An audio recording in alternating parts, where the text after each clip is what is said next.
علي خدي دي، خدي دي اسحبيها كده بنفسك بقى. ايوه بقى، ايوه بقى، ايوه بقى. لا قولي ايوه بقى. لا ده ايوه بقى جدا. ايوه جدا. ايوه بقى. عارفه يا شيماء يا مغربي ايه هي العكاوي؟ عارفه العجل؟ مش العجل ده بيبقى ليه ديل، الديل اللي هو بيبقى بعد يعني عارفه الديل فين؟ العكاوي الديل ده بيقطعوه وياخدوه يشيلوا الطبقه الجلد اللي بره ويلاقوا جوه حلقات حلقات حلقات حلقات حلقات. هي دي حلقات العكاوي.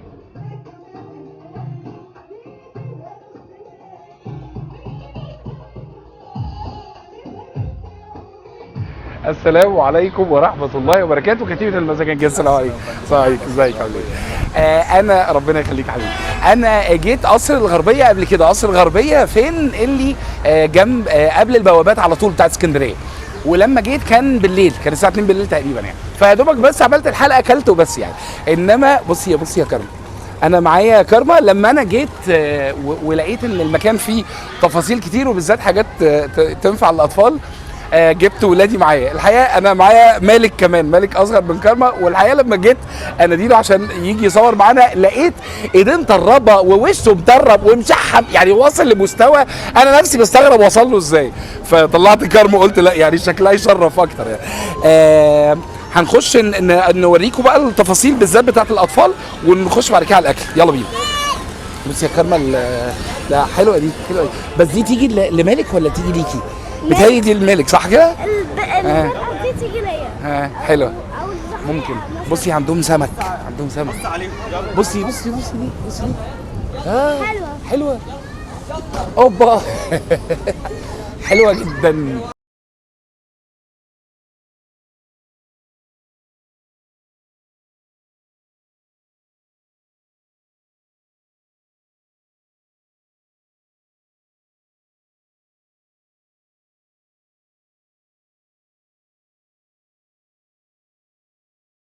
انت دلوقتي دخلتي على الكيدز اريا علشان مزاجك انت صح؟ عشان تتبسطي. طب بابا بقى مزاجه ايه؟ بيتبسط بايه؟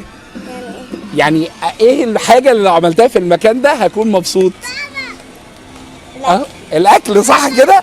فانا اهو يا لازم ننشر ده مالك يا جماعه، الحمد لله متداري. طيب انا هسيبك انت هتتبسطي وانا هروح اتبسط هاكل واجي لكم بعد شويه. قشطه؟ ايوه بقى ماشي. ايوه بقى السلام عليكم. السلام عليكم. ازيك؟ السلام عليكم، ازيك عامله ايه؟ ده الفرن اللي بتخبزي فيه الايه؟ الفطير. يلا طب وريني. تعالى تعالى شوف الخير اللي على حق بقى. ايوه بقى هو ده كده بتخبزي الفطير المشلتت. اسمها بتخبزي ولا بتسويه؟ معلش بتسويه. وما انا جبت بتخبزي دي منين؟ مش عارف. كده بتسوي الفطير. ده فرن. فرن عادي ده مش فرن. لا فرن عادي مش زي ابو طين يعني. لا تسلم ايدك. بالغاز. تسلم ايدك. لا هتبعتيني منه ده؟ اوعي. لحضرتك. تسلم ايديك يا رب. تسلم ايدك. تسلمي يا ماما، ربنا يبارك فيك.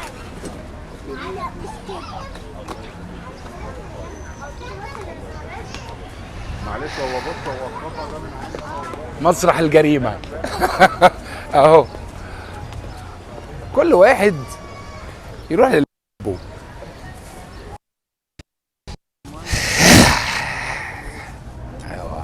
ايوه بقى هو ده.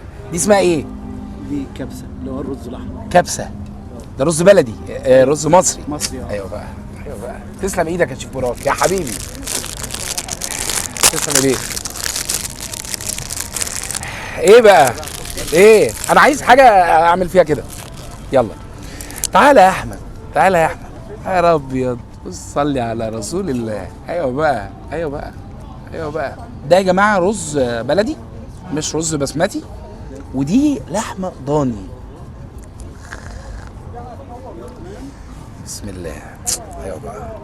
بالمناسبه الرز البلدي في المطبخ البدوي، يعني الاماكن اللي هي بتعمل الاكل البدوي، تلاقي الرز عليه صلصه وطماطم يعني بص ده عليه طماطم، عليه فلفل، عليه بصل، عليه، دي طريقه الرز اللي هي البدوي الاصلي يعني. وبتبقى عاده برز بلدي مش بسمتي. حاجات تانية بتتعمل برز بسمتي، بس ده بيتعمل برز بلدي. نسيت افكر حضراتكم ان احنا نعمل لايك للفيديو لو شايفين ان المحتوى اللي احنا بنقدمه محتوى لطيف. يلا اعملوا لايك للفيديو. يلا بسم الله. تعالى خد اول لقطه يا احمد، عشان دي بتبقى يعني من اللقطات الايه، بسم الله.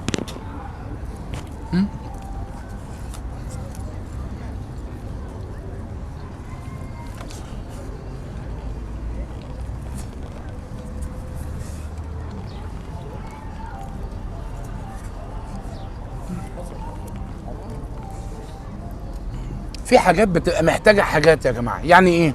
يعني ايه؟ الرز ده محتاج شويه سقسقه. لو هو رز بسمتي هتلاقيهم معاه مثلا سحاوي او حاجه، انما ده كده ناقصه ايه؟ انا بحب اعمل كده. لا بلاش، مش للدرجه دي يعني. هاخد كده. حصل بعد السقسقه كده بقى ايه؟ بقى رز بالخضار.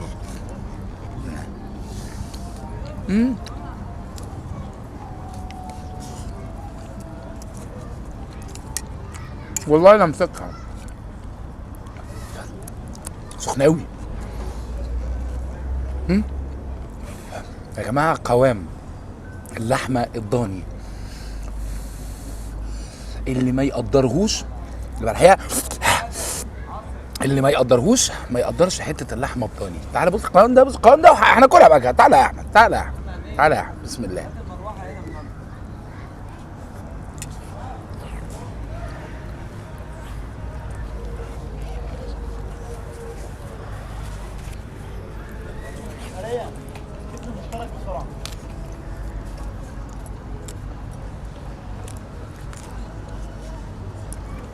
في مكان زي قصر الغربيه مطبخ هم عندهم طبعا كذا مطبخ الحقيقه، يعني بدوي وفلاحي وكده، بس هم صيغه او صبغه البدويه يعني موجوده واضحه قوي في المكان اللي زي المطبخ ده. بقى بيهتموا جدا جدا جدا بالتسويه، كمان التسويه الهاديه، التسويه اللي هي بتطلع حته اللحمه ناعمه كده، لان هم بيقيموا اللحمه بنعوميتها. فمساله تسويه اللحمه بيهتموا انها تبقى ناعمه جدا. السحاوي يا جماعه، هو طبعا يعني السحاوي تبع الرز اللي هو معلوش صلصه يعني، بس برضو الله اينما وجدت السحاوي. بص قوام السقسقه، يا نهار اسود، هو ده بقى، دي شخصيتي.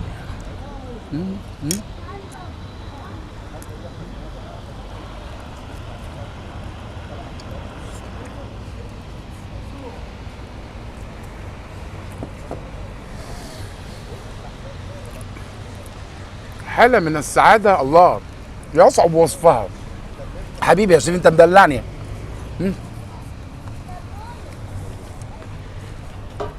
عايز يحدى كده ولا اعمل ايه؟ قول لي.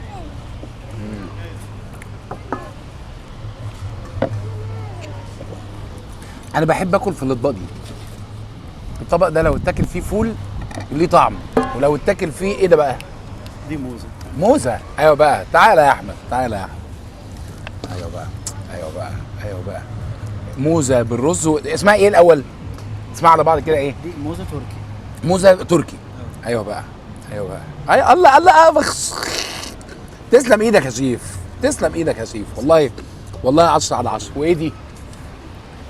تعالى اهي دي بقى اللي هنحتاج فيها الدقوس. يلا بس تعالى ننزل دي الاول. يلا. انا طبعا عشان هي سخنه جدا فانا بحاول ايه افرطها كده عشان اعرف اكل منها، لانها بالفعل بتبقى سخنه قوي يعني.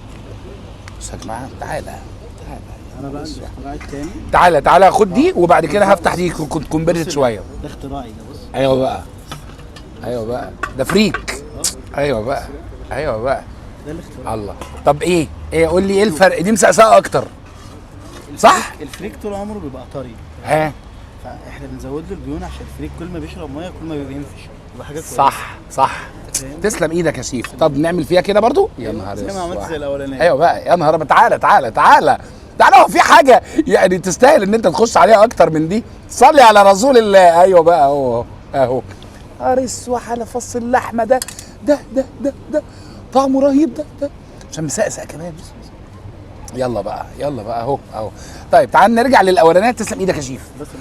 نرجع للاولانيه عشان هي دي اللي جت الاول، فدي اللي ندوقها بقى. بص يعني تعالى هنا بقى هنعمل كده، ناخد من السحاوي. طبعا السحاوي اساسي قوي يا جماعه مع الرز البسمتي والمطبخ البدوي وحضرموت بقى والحاجات اللي هي اليمني والخليجي وكده. السحاوي ده اساس يعني. بس حته اللحمه وبعدين يعني بعدين طبعا طبعا طبعا.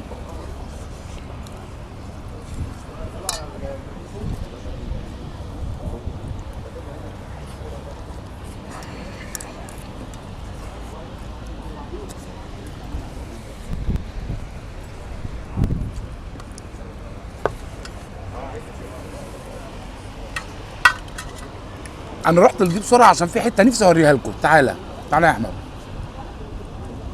لحمه الموزه وجمال لحمه الموزه وطعامه لحمه الموزه. بص بص تعالى، بص اللحمه فاتحه ازاي، بص التسويه عامله ازاي. بس دي تفاصيل تنبئ عن ان في الناس دي اولا نوعيه اللحمه. انا بيتهيألي بيتفرج عليها كتير بقى يعني، سامع الكلام ده اكتر من مره يعني. نوعيه اللحمه وطريقه التسويه. نوعيه اللحمه الصغيره على فكره بتبقى كمان الموزه وهي صغيره، ده معناها ان الذبيحه صغيره. وتتوالى الانبهارات يا شيف. حبيبي شيف براك شيف تقيل وقديم وحد يعني من الناس تقيله في المهنه دي يعني. ايوه بقى ايوه بقى. ده حمام، ده حمام وده رز بسمتي صح؟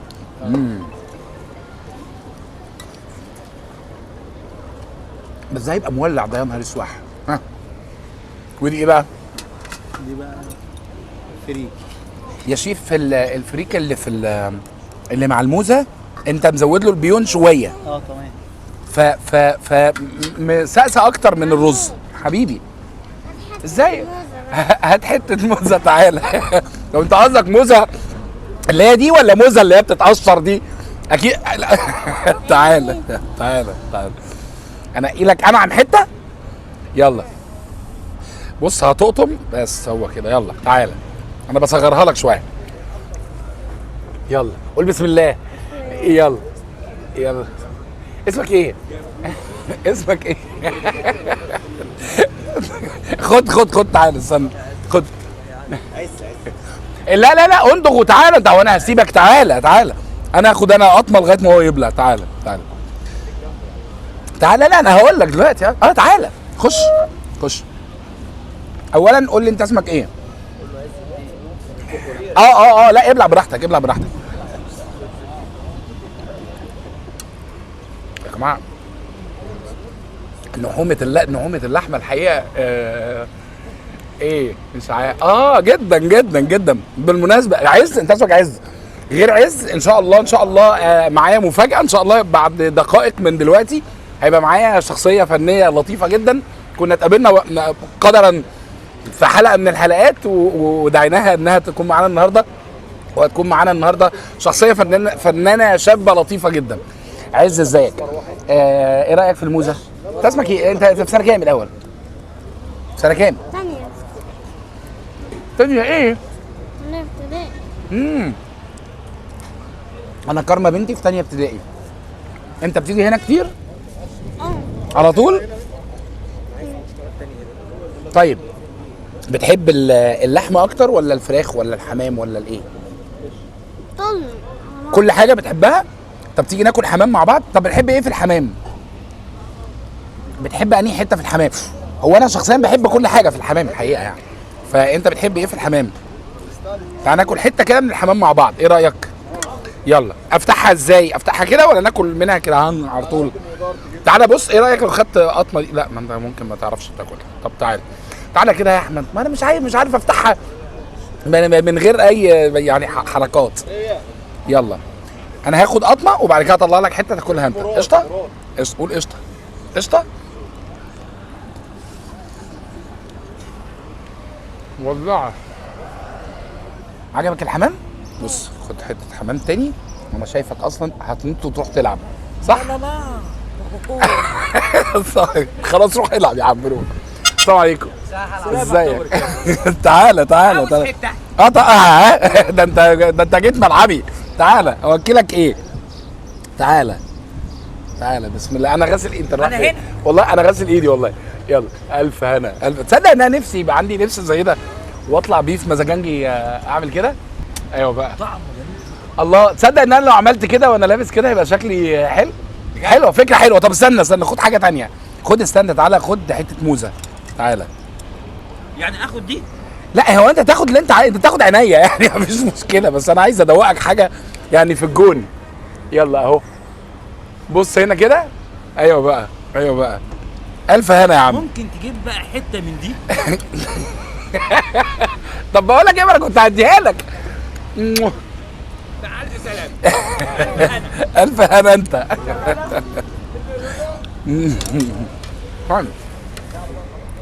ده كام؟ حمام محشي رز مع حمام مش فريك سوري. ولا ايه؟ تعالى تعالى بص الحمامية دي. تعالى. ايوه بقى ايوه بقى. دي اللي فريك. اوبا شوط تورته جه اهو. دي بقى لما بيبقى فيه جدا جدا.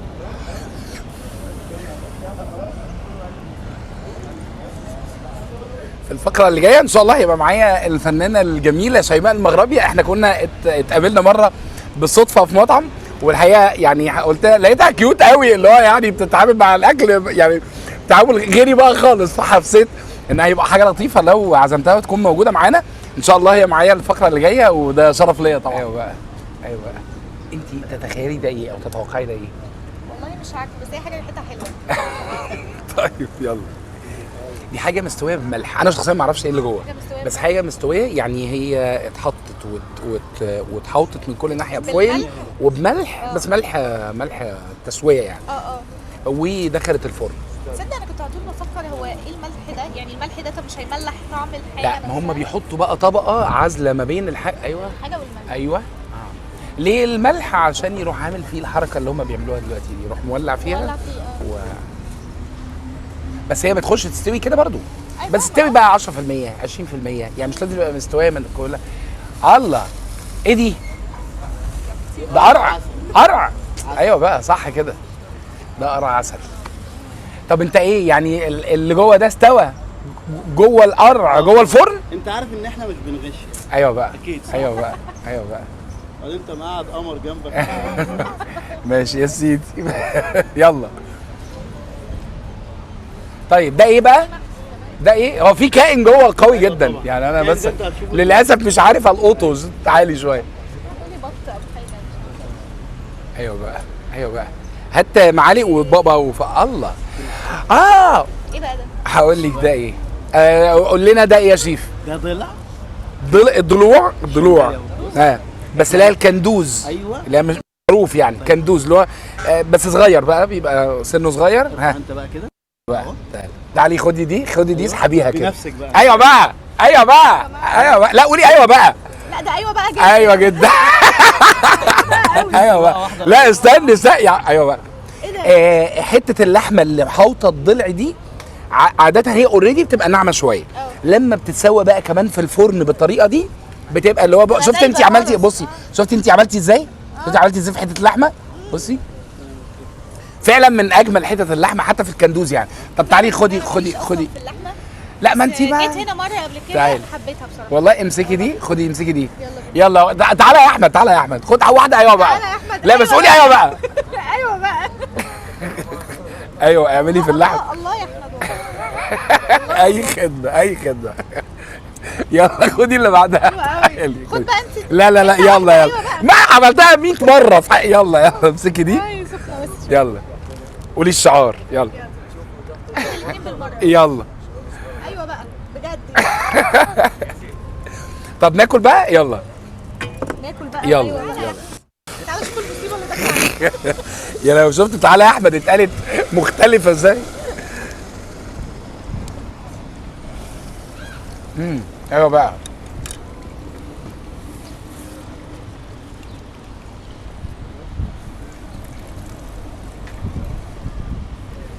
تسلم ايدك يا شيف. يلا حته حلوه قوي.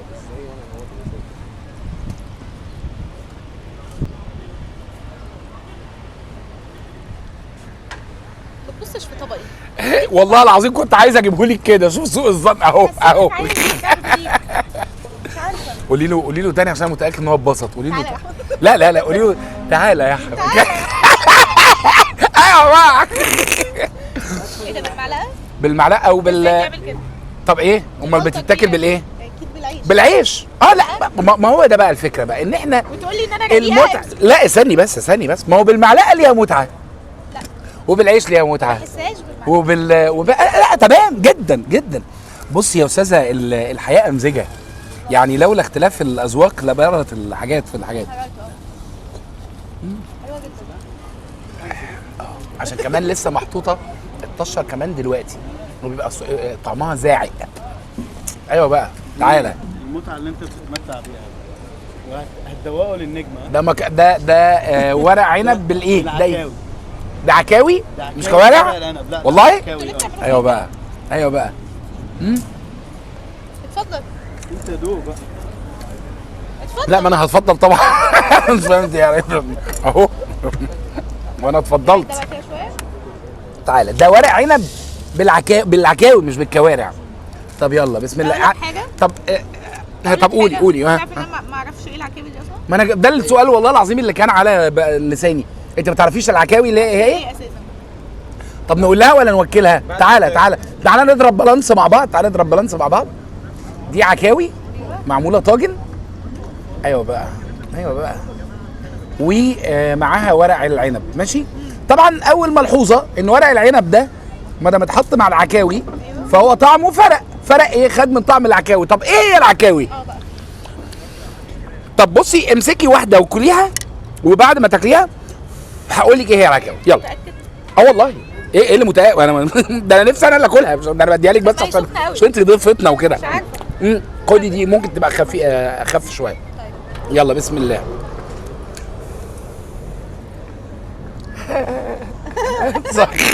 صورها يا عم. لحمه. هي لحمه. لحمه بس لحمه ايه؟ لحمه ايوه بصي لحمه ايه؟ دايبه. ايوه بقى. لا حلوه قوي والله. لا طب خدي واحده كمان ما هقول لك، ما انا لازم اقول لك بقى. طب خلينا يلا فيها بقى. يلا بسم الله. لحمه. هي دي اتقال عليها لحمه عيب. معلش ورق العنب بس عشان عندي جدا عندي جدا. نقطه ضعفي ورق العنب. يلا طب هو انت يعني تبقى ماشي. كنت اقول لك ما تاكليه بايدك.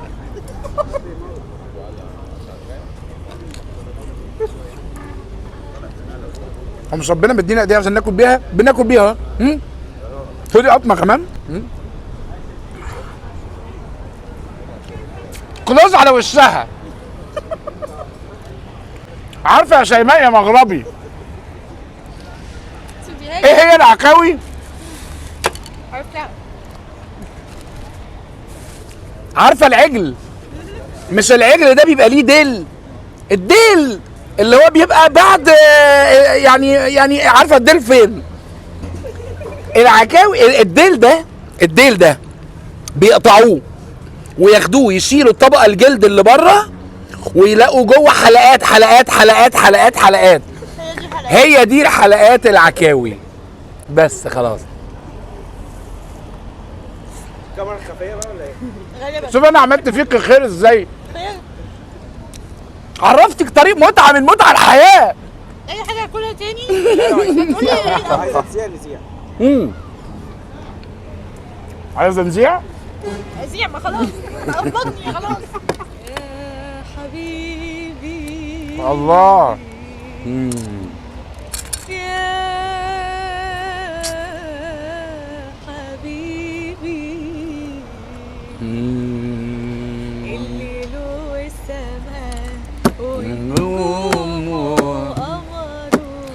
قمروا صاروا وانت وانا يا حبيبي انا يا حياتي انا ترارارا كلنا في الحب سوا تيرارارارارا والهوى منه الهوى الهوى منه الهوى منه الهوى منه الهوى سهران طار يسقينا الهنا طار ويقول بالهنا ترارارا يا حبيبي يلا نعيش نعيون الليل تاني يلا نعيش نعيون الليل ونقول للشمس تعالي تعالي بعد تعالي بعد سنة مش قبل سنة ترارا في ليلة حب حلوة تيرارارا بألف ليلة ليلة الله ألف ليلة وليلة ألف ليلة وليلة بكل العمر والعمر كان ليلة زي الليلة وزي الليلة ليلة زي الليلة سقفوا لنا جامد. شيماء ما شاء الله انت صوتك جامد جدا جدا. عامل باور حلو قوي دي طبعا. لا يعني خليني اعترف ان انت صوتك اعلى بكتير من الغنوه اللي شهرتك قوي او اللي انا عرفتك على الاقل يعني انت امكانياتك اعلى بكتير من الستايل ده من الاغاني. هي هيت مش يعني امكانياتك اعلى من الاخر بس خلاص. يلا دي بتاعت مشويات بقى خلاص يعني خفيف بقى يعني ايوه بالظبط كده. حاجات عارفينها. لا عارفينها والله. طب الممبار عارف سوري الطرب عارفه الطرب ليه؟ على فكره الطرب ده كفته وعليها حاجه ايه بقى الحاجه؟ كلي. لا والله هقول لك ايه. طب استني بس بصي الجمال والله العظيم والله العظيم انا بعتذر لك الحقيقه ما حدش يبص للطرب كده عيب. انت بتهنيني على فكره. والله بجد ده طرب يا نهار اسود ده بيه مصدق ده لازم يعني لما يبقى قدامك صينيه مشويات زي دي وتلاقي طرب لازم تبداي وهقول لك ليه. لا اشرحي انجزي بقى والله العظيم خدي قطمه وخلاص يلا. قطمه احطها لك في الطحينه ولا انت بالنسبه لك هيفرق؟ عارفين ها يلا توم تاتا تاك تاك توم تاك. يلا ها هو جامد يعني حلو قوي. يعني انت كلتي الطرب وطلع حلو قوي. صح كده؟ هو ايه بقى الطرب ده؟ ايوه عارفه اقول لها الحقيقه بس المنديل ايه يا لهوي استني بقى. فيما هو اهم دلوقتي.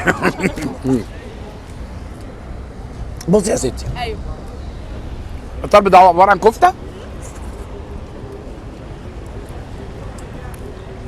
الخروف جوه معدته في حاجه اسمها منديل عباره عن منديل زي ورقه كبيره قوي كده من الدهون هي دهنه بس فبيلفوا فيها اللحمه المفرومه بقى الكفته بقت طرب بس خلاص.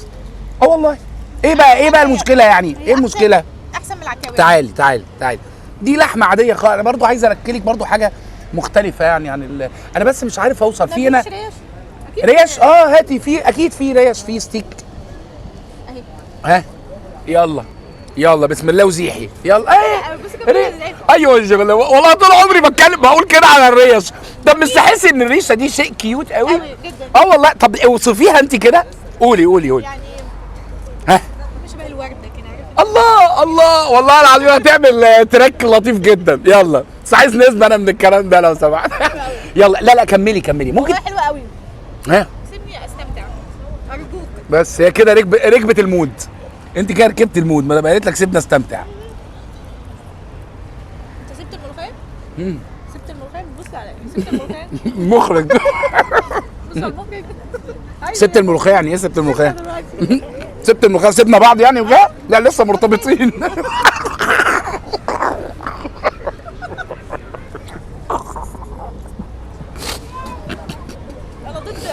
الدهن عموما. الحاجات اللي ضدها ضدها. طيب ايه رايك لو غنينا على الستيج اللي هناك ده؟ يلا بينا. قولي كده ايوه. ايوه بقى. يا لهوي يا لهوي. يلا بقى. تعالي قوليها بصوت عالي، قوليها بصوت، قولي ايوه بقى. ايوه بقى. يا نهار اسود، ويلا بقى. يا نهار اسود. يلا بينا. يلا سلام. هات.